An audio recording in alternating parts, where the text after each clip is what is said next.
Hello TCG and Lorcana enthusiasts, and welcome to the first of our mini-series discussing each color from the Floodborn set. And of course the two structure decks that do go along with it, but those are just be shoved into each of the colors. So anyways, this past Friday, the 17th of November, I'm recording this as of the 19th of November, Floodborn was dropped into Lorcana, the second set for Lorcana. So anyways, in this little mini-series, we're going to discuss each color of Lorcana, give you my thoughts on it, and how I believe it's going to shape the meta from the first set. But I can tell you one thing, from reading the set and all of that, the second set is mostly just power creep. I don't know if I've ever seen so much power creep in one set. Now, I understand power creep is going to be a part of any card game, part of any game, really, power creep as it evolves and does all this stuff, but I don't think we needed so much power creep from the first set to the second set. I mean, I get it, maybe if you wanted Floodborn to be the aspect of like Floodgate City, just staying with the namesake of the set, green has plenty of it, but I didn't think we needed so much power creep. So anyways, let's start it out here. I'm really glad they actually released all 7 dwarves. I was reading the cards all together. It would be kind of fun to play like a 7 dwarves with Snow White deck, and I think I might try that deck. But anyway, we have Bashful here. This character cannot quest unless you control another 7 dwarves character. So at a 4-drop that quests for 3 at 2/5, yeah, he can't quest unless you have 7 dwarves, which I say if you play a 7 dwarves deck, it's not too hard. We'll see other cards that really synergize with the dwarves to really allow you to just spill out a lot of dwarves. So Bashful will always be questing, which is really, really fun. I don't know what color I'd combine with the 7 dwarves deck just yet, but nonetheless, I think it's really, really good. Anyways, we also in this set start off with Winnie the Pooh characters. If no one knows, I actually grew up with Winnie the Pooh, love Winnie the Pooh. Eeyore is probably one of my favorite characters. We don't get an Eeyore card just yet, but we do get a couple of Pooh cards. So anyways, Christopher Robin, a 6-drop for 2/6. When you ready this character, if you have 2 or more other characters in play, gain 2 lore. So this is where we start seeing the power creep. So in essence, on the start of your turn, as long as you have 2 or more characters in play, which, heck, the aspect is you can even play this in the dwarves deck because you'll have so many dwarves, you just gain 2 lore automatically. I don't know why we need so much power creep, and we'll see. The worst color to get the most power creep out of it and the most hate and probably the most power out of any deck out of Floodborn is green. Green got probably some of the most crazy cards I've ever seen. Just makes green so much stronger as a day 1 deck. But anyways, really, really impactful card right now. I see all Amber decks that can spam out dudes easy. Like, I can see, like, Stitch Rockstar decks throwing Christopher Robins in it, because if they can get to the point of Christopher Robin being active and really, really good, they're just gaining so much lore so quick, and they just make their aggro deck just that much stronger. Mind you, that Stitch Rockstar decks still have the one problem, that they still are easy to defeat because they just pull so much stuff into their gas really, really fast that they can die pretty easy to control decks. And Emerald is probably going to be one of the best control decks. Anyways, we have a Cinderella. A 1-drop Singer 3 is not bad. In essence, that gives you a lot of really good... There's a lot of really good cards at 3-drop that are good to sing. So a 1-drop Cinderella that can just sit there and sing is not too bad. Mindful that it can die pretty easy. We got Cobra Bubbles. I really like this guy. This is really cool. He's just a generic vanilla 5'9", so he can survive quite a lot. I mean, he is a big, burly African-American man. So, yeah, I like his little flavor text. Let me get this straight. Your magic spell book got washed away in a flood of magic ink. Yes, I believe you very much, sir. But anyways, we got Doc here for another dwarf. 3-drop, also questing for 2, which is really, really good for a 3-drop. Whenever this character quests, play 1 less for the next character you play this turn. In essence, that's what's really good. Combining all these docs to slowly remove like questing and then like reducing the cost for your characters. So that way you can have like Bashful is really active, or even just summon out all the other dwarves and Snow White, which we'll read later, which does reduce the dwarf costs as well. is really, really good. Now, he's not really strong in the body, but if you play them like in a blocker heavy deck where you have a good amount of like bodyguards all over the place to guard him, it's not bad. Not bad at all. We got Dopey. When this character is banished, your other 7 dwarves get +2 for the start of your next turn, which is really nice. In essence, next turn, all your dwarves are like buffed up. I don't know if I'd ever want to swing my dwarves in, but nonetheless really good. Eodora, I probably said that right now. Eodora. For a 5-drop, questing at 2 at 1/9 is not bad at all. I believe this is the cost of Rapunzel. I believe the Amber set 1 Rapunzel was also a 5-drop, questing for 2, but she was at 1/5. This is at 1/9. So she's pretty tough to take down for questing for 2 a turn. So if you liked the Steel Song deck, congratulations, you got yourself another Singer 5 in Gaston. This is 100% going in the deck because Ariel can search, but if your Ariels die, now you have another Singer 5 you can play. Okay, really nice. We got the Grand Duke, your princesses, king and queen start characters get +1, so that's not on your turn. They constantly just get a +1 attack, which is actually pretty nice if you wanted to play like a princess deck.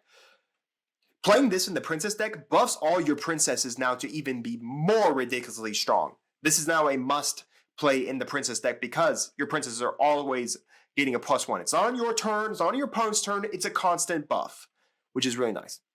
We got Grumpy. Kind of funny talking about Grumpy. I actually, at my middle school, there was a family member to someone I went to school with who was called Grumpy, and he always wore the Grumpy shirt. He had Grumpy hat.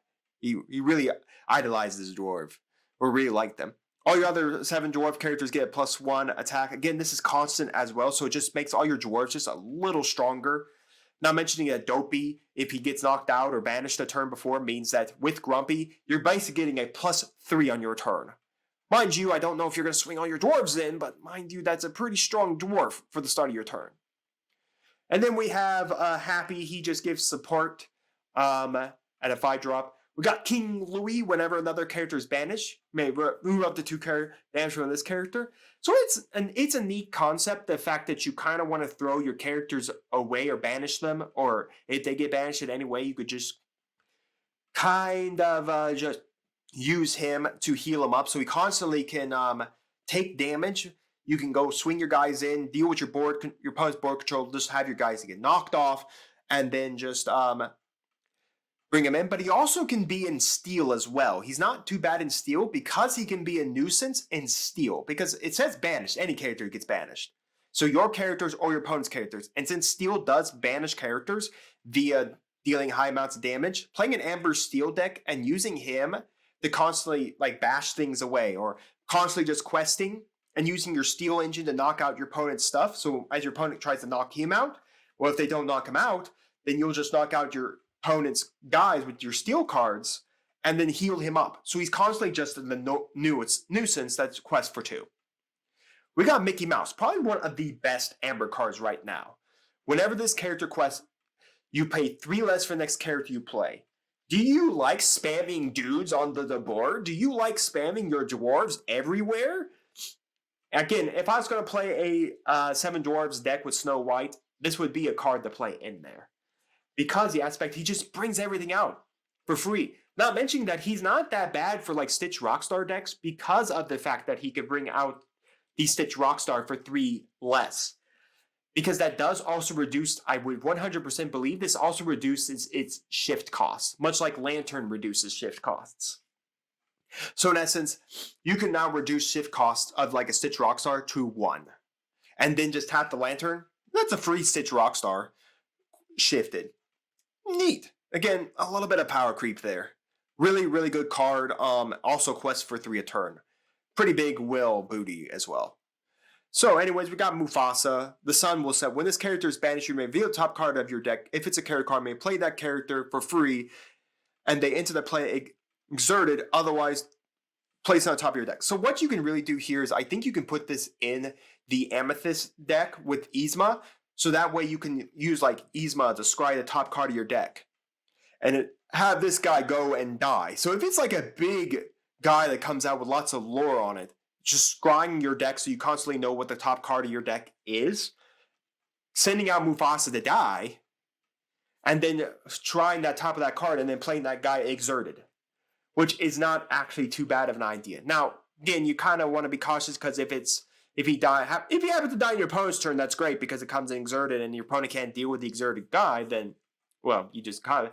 But again, coming in on play and having all their effects activate, because, again, as long as the card comes in play, they're exerted, even exerted, their effects still activate. So this is very, very good, in my opinion.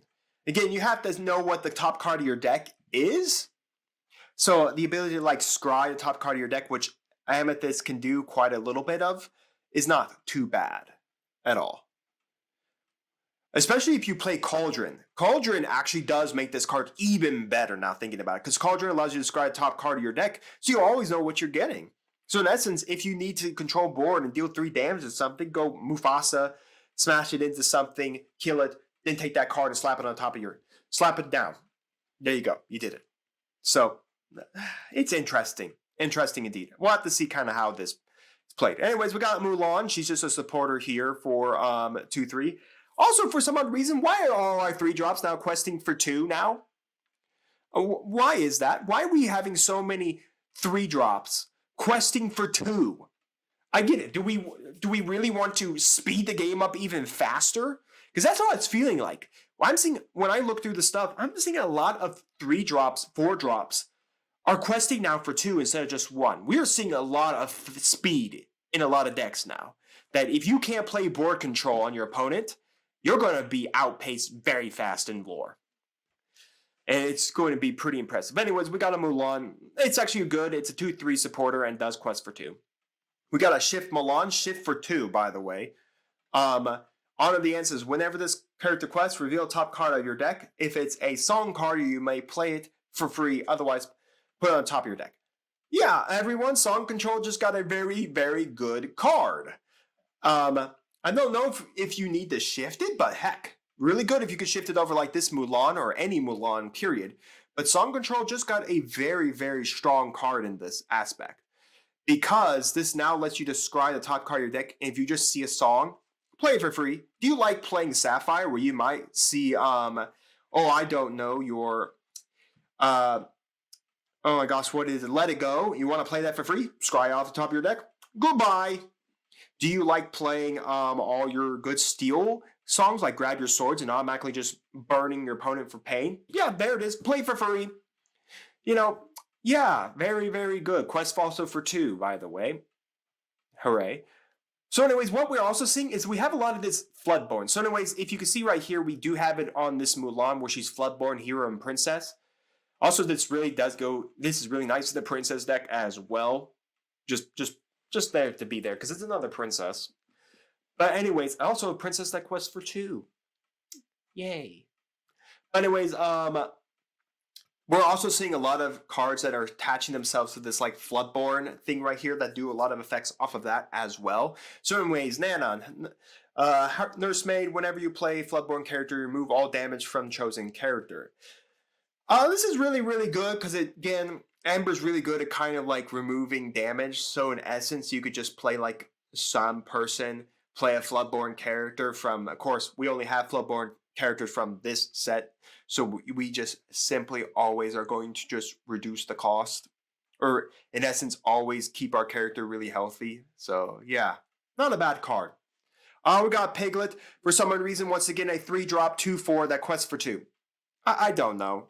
Folks, I'm a little scared of Floodborn becoming way too fast for the game and way too power creepy. Because I really think Emerald, from what the Emerald cards I read, which we'll do later down the line, we're going to go through each color. So we're going to see Amber, and then we'll do Amethyst, then we'll do Emerald. So by the 3rd video of this little mini-series, we will discuss why Emerald is power creeped right out of hell. The Emerald cards are ridiculous. Emerald hand control anyone? Emerald hand control anyone? Because that's what it feels like now. But anyways, yeah, you can definitely see there's some power creep here. As we see a 3-drop being at 2 2 lore. I thought a 1 drop at 2 lore was pretty crazy. No, now here's a 3 drop at 2 lore. Again, it almost feels like now you're going to have to play like steel or control decks really just to get by. But anyways, we have a new Rapunzel, shift 3, let the power shine. Whenever you move 1 or more damage from one of your characters, you may draw a card. Now, be cautious. It's draw a card. No matter how much damage you remove from your characters, you just get to draw 1. So in essence, where you would play this Rapunzel and then have the Rapunzel that can heal like up to 3 damage and draw that many cards. So even though you say you heal 2 damage off a character, draw 2 cards off that Rapunzel, you only get to draw a card off of this Rapunzel. But in essence, we're seeing a little bit more of draw engines in here, which is really nice. We're seeing like Amber probably struggles the most with not having enough cards in their hand at any one point in time. So having more the ability to more or less always constantly draw cards is really, really good, especially in Amber. We have a Rapunzel 2 drop here that just removes 2 damage from a chosen character. So if you have this Rapunzel up, you can draw a card. We're seeing Amber play a little bit more into constantly healing damage. So constantly being in the bane of Steel's existence, because Steel likes pulling damage everywhere. So if you could play like an Amber Sapphire deck where you play like the which would now is kind of annoying now, realizing the Jasmine from set 1 that heals 2 damage per turn. Because it's from 1 character, you draw a card. So say you had 3 characters. So if I'm reading this right, and put down in the comments your thoughts on it. But if you have like say 3 characters that are damaged, when you go Jasmine quests to heal 2 damage, up to 2 damage off of everyone, and then you heal 3 characters, even if they heal a damage a turn, this Rapunzel should trigger 3 times, drawing you 3 cards. So yeah, I could definitely see you playing a Princess Sapphire, Sapphire Princess deck, Sapphire Amber, and playing this in here and using Jasmine just to constantly heal your guys, using this Rapunzel to constantly heal your guys, and always just keeping this Rapunzel never swinging with it. As you can see, it's 0 attack unless you have some blockers up, which you can easily have in the deck. Or heck, even just swinging, questing, playing Moana restanding her, and then she's just safe, and then just constantly just healing and doing that. I could definitely see a princess deck of just heal, draw.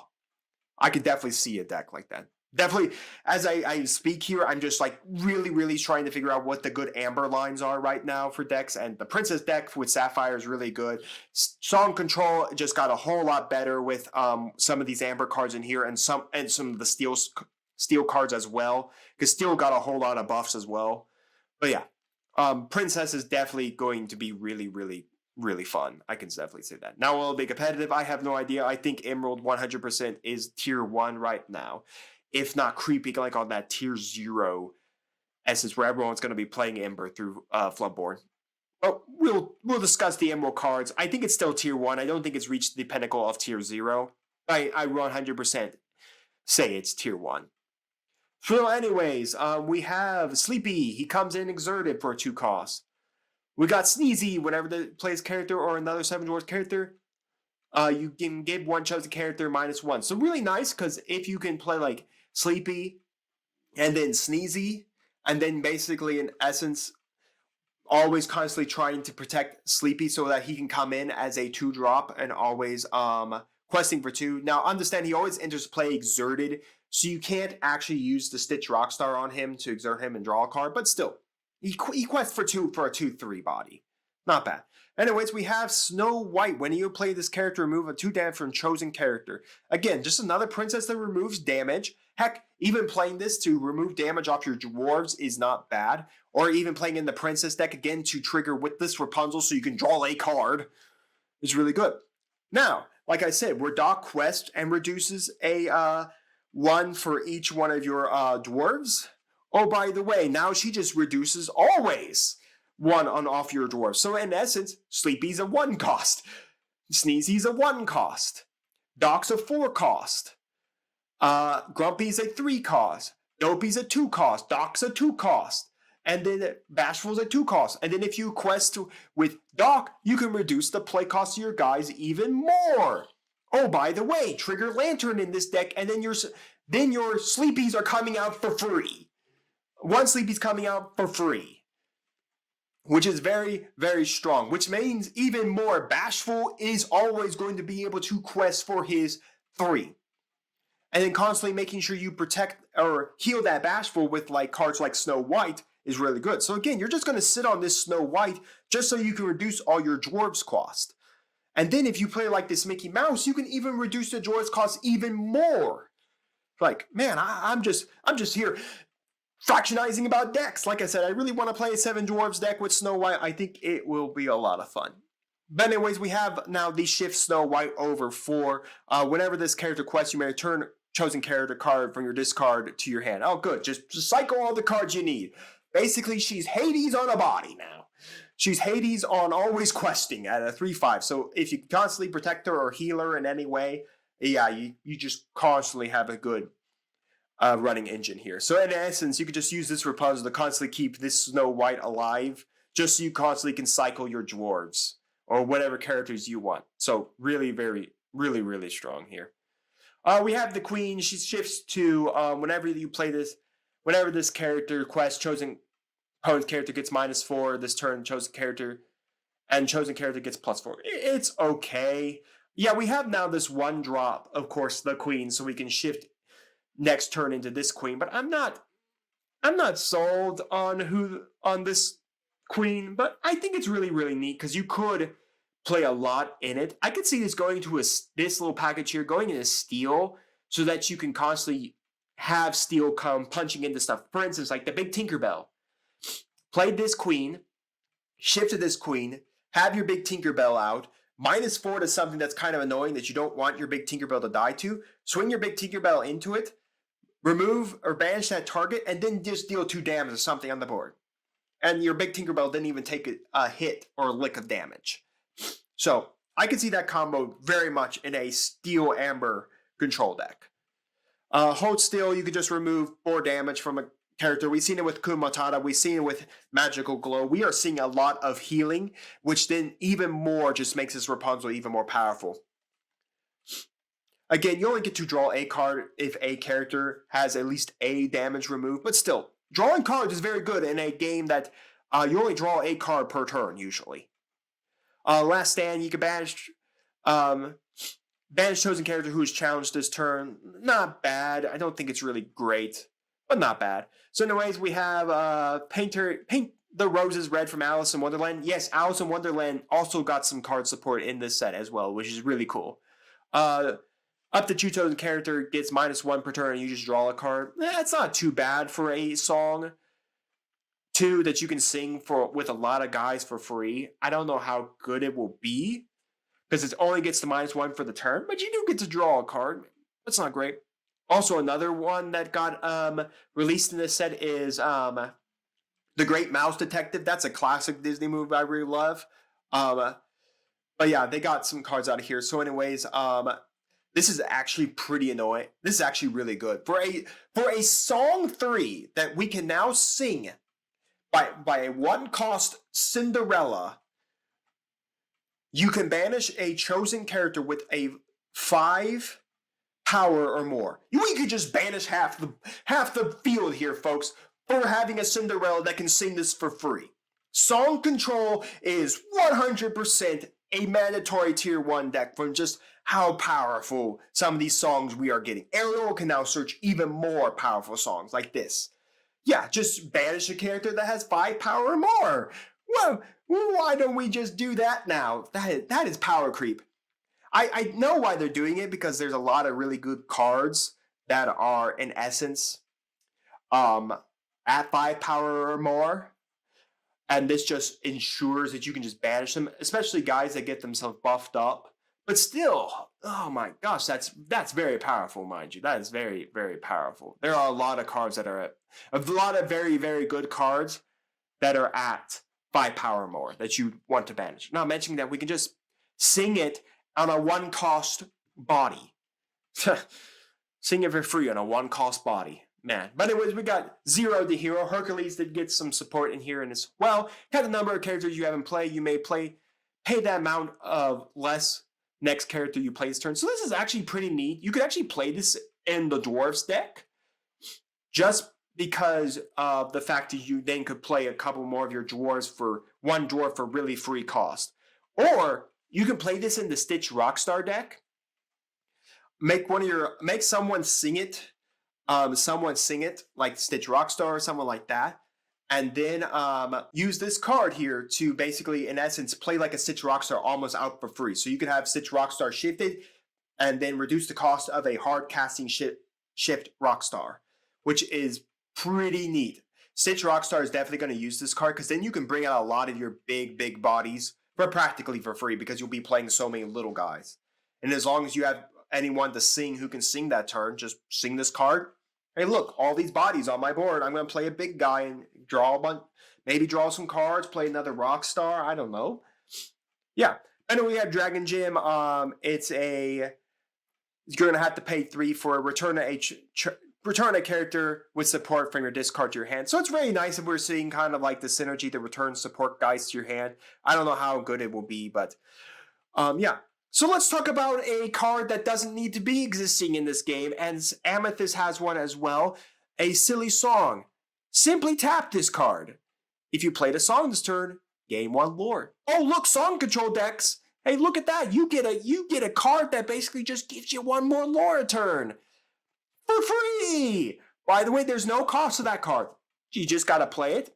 If you played a song that turn, like for free, because Song Control has now Gaston at Singer 5, Cinderella at Singer 3, Ariel at Singer 5. You could even probably play the Cinderella that's at Singer 5. You're going to be playing songs. I don't doubt you not playing a song and singing it and doing something with it. But yeah, you played a song that turn, just tap this for free. It comes in, the ink on all items immediately dries, so comes in, tap it, gain a lore. Congratulations, you're 1 closer to winning. But yeah, that's Amber. Overall, I think I can see 2 decks really coming out of Amber. Song Control just got a whole lot stronger with some really good cards. I think there's a chance for just a fun 7 Dwarves deck, and the Princess deck got a whole lot of support. And the aspect of healing and drawing has gotten a whole lot better. So out of this, I think Tier 1 Song Control is still at Tier 1. At Tier 1 nonetheless. Princess has got a whole lot of buffs with a whole lot of new princesses and a whole lot of stuff they can do. Just play this Duke, man, and all your princesses are now a little stronger. By the way, now your Moana, that's a 1/6 becomes a 2/6. So now she's dealing 2 damage per turn. All your princesses got a little stronger. They can now heal a whole lot better. We have power creeped Christopher Robin. Because, you know, whenever she ready, as long as you have 2 or more characters, I'll just gain all that lore. Just gain all that. Even though he's not a princess, I would still throw him in a princess deck because, yeah, we got a power creep Mickey Mouse. We got a flute that basically just gains you a lore. We have a powerful, just banish a 5 power or higher guy. We have the ability to reduce the cost and play a dude. We have an evil queen that can go into like Steel Control, a Steel Amber control deck, and play really, really well. So, yeah. Like I said, Floodborn's interesting. I would have done more Floodgate cards for Floodborn to be more precise. I know people hate Floodgates, but, you know, to me, that's what this set should be. It shouldn't be power creep half the colors all together and make half of 3-cost dudes all questing for now 2 lore. Heck, just look at this. Half of these 3-cost guys are now questing for 3. It's incredible. Like, why does this Christopher Robin need to exist? Why do we need power creep in here already?